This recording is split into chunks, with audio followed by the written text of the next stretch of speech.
بسم اللہ الرحمن الرحیم۔ ترمذی اور مشکات میں عمران بن حسین رضی اللہ تعالیٰ سے مروی کہ نبی کریم رؤوف الرحیم صلی اللہ علیہ وآلہ وسلم کا وصال اس حالت میں ہوا کہ آپ 3 قبیلوں کو ناپسند فرماتے تھے۔ قبیلہ ثقیف، قبیلہ بنو حنیفہ اور قبیلہ بنو امیہ۔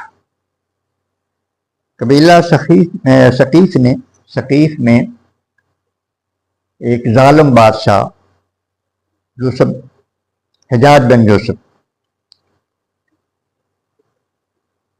یہ بہت ظالم بادشاہ ہوا ہے اس قبیلے میں، جس نے 1,20,000 مسلمانوں کو قید کر کے شہید کیا تھا۔ اور بنو حنیفہ میں مسیلمہ کذاب ہوا ہے، جھوٹا مدعی نبوت، اس نے نبوت کا دعویٰ کیا تھا اور حضرت ابوبکر صدیق رضی اللہ تعالیٰ نے اس کی سرکب بھی کی اور بہت سارے مسلمان اس جنگ میں بھی شہید ہوئے۔ اور تیسرے نمبر پر قبیلہ بنو امیہ، اس میں یزید جیسے اور ابن زیاد جیسے ظالم ہوئے جنہوں نے اطرت رسول کو شہید کیا۔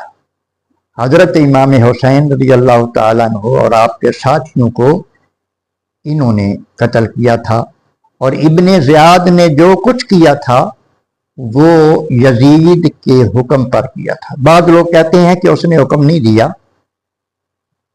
امام حسین کی شہادت کے بعد اس نے یہ بھی کہا تھا ابن زیاد سے کہ تو کعبے پہ حملہ کر۔